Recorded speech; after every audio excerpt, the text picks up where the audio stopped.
Assalamualaikum warahmatullahi wabarakatuh. Selamat berjumpa kembali pada dunia pendidikan, khususnya di Indonesia, di wilayah Provinsi Jawa Barat.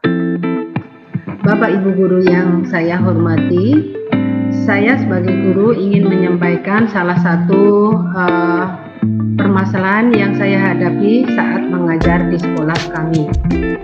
Permasalahannya adalah siswa jarang sekali mengerjakan tugas, latihan soal, dan bagaimana cara mengatasinya. Pada kesempatan ini, kita mengetahui bahwa permasalahan siswa itu adalah salah satu kendala dalam pencapaian hasil belajar siswa, yaitu permasalahan yang timbul pada siswa itu sendiri. Tentu saja, permasalahan siswa yang dihadapinya terdampak pada aktivitas belajar mengajar di kelas. Dalam hal ini, guru harus jeli melihatnya. Di antara permasalahan siswa tersebut, itu ada salah seorang siswa kami yang jarang sekali mengerjakan tugas bahasa Inggris, latihan soal, dan juga kerja kelompok.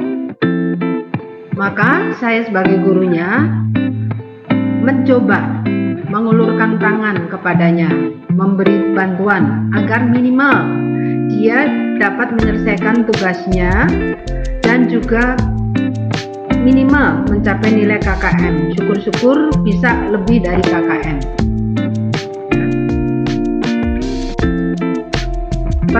Permasalahan siswa Pertama, cara pembacanya adalah saya memanggil siswa tersebut yang jarang sekali mengerjakan tugas ataupun PR maupun latihan soal pada jam-jam pelajaran bahasa Inggris secara 4 mata, di luar jam KBM tentunya. Ternyata menurut pengakuannya dia sebenarnya tetap menyukai gurunya dan mata pelajaran, tetapi dia terus terang tidak mengerti bahasa Inggris. Memang saat KBM bahasa Inggris 75% bahasa pengantarnya adalah bahasa Inggris. Jadi dia merasa kurang percaya diri pada teman-temannya saat di kelas, dan dia malu bertanya pada teman-temannya jika ada tugas atau PR ataupun latihan soal yang tidak dipahaminya, baik di kelas maupun di luar kelas. Untuk itu kadang-kadang saya perhatikan dia merasa stres dan bingung.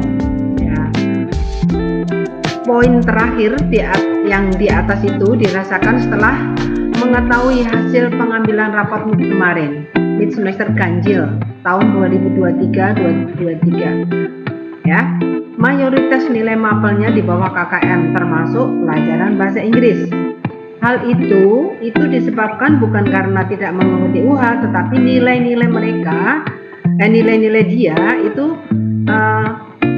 tidak memenuhi syarat, yaitu tidak mengumpulkan tugas atau tidak mengerjakan kerja kelompok.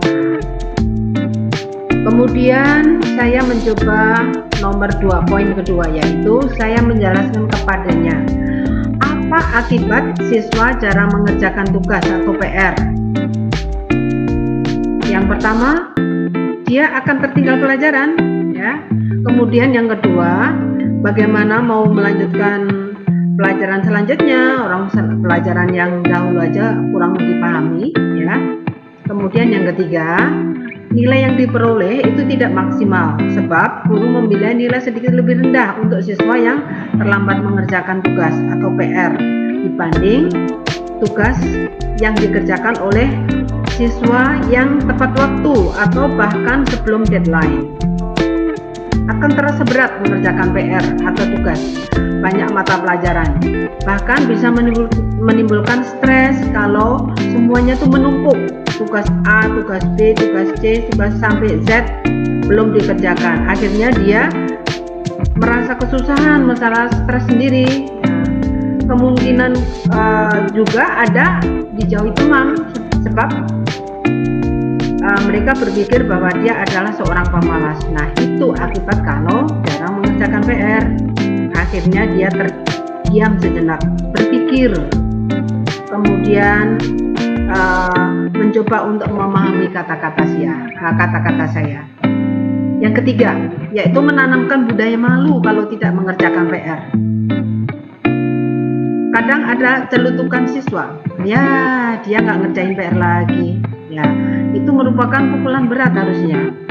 Ya, sesuatu yang sering dipaksakan untuk mengerjakan hal-hal yang positif, maka akan menjadi kebudayaan, akan kebiasaan. Maka hal demikian juga terjadi pada kalau budaya mengerjakan PR. Harusnya kalau mengerjakan PR itu menjadi budaya, mengerjakan tugas itu budaya, maka dia tidak akan merasa stres, siswa tidak akan merasa stres, tugas tidak menumpuk.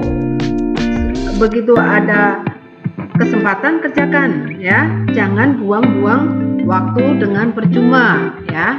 Kemudian yang keempat, singkirkan hal-hal yang mengganggu tugas, atau buatlah lihat seperti yang ada pada tangga, ya. Ada tujuannya, ya. Pertama, kalau kalian mengerjakan atau dia mengerjakan tugas, itu harusnya dia menjauhkan dirinya dari HP. Jika di rumah, meja belajar ditempatkan membelakangi tempat tidur biar tidak mengganggu konsentrasi untuk tidur. Kemudian jangan mengerjakan tugas atau PR sambil nyemil. Kemudian fokuslah pada tugas itu sendiri atau PR. Buatlah urutan kerja seperti pada gambar atau papan warning, ya. Ada misalnya saya mulai awal langkah pertama itu ada di labs, mungkin ada tugas lab, kemudian ada partisipasi kelas, kemudian mengerjakan PR, kemudian belajar, kemudian apa lagi, baru menghadapi PAS ataupun UH, ya.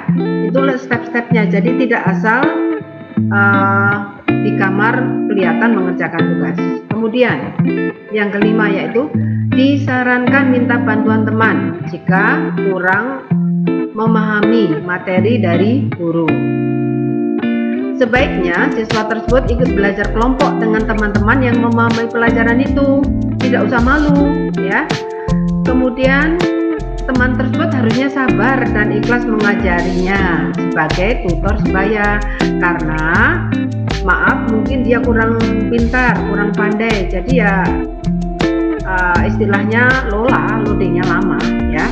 Jadi harus paham. Kemudian untuk khususnya bahasa Inggris, saya menghimbau dia untuk menghafal rumus-rumus tenses dari simple present tense, past tense, perfect, future, dan juga kosakata. Kosakata terutama pada teks. Bagaimana sinonimnya? What is the closest meaning? What is the synonym? Dan seterusnya. Kemudian saya melakukan pendekatan ke siswa itu saat KBM di kelas atau waktu luang. Saya dekati dia, saya cek dia bagaimana buku pelajarannya, ya.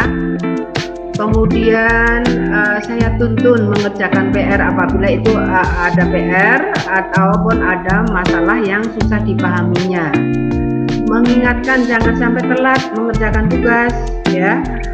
Mengingatkan dia agar tetap berteman dengan kelompok di kelasnya.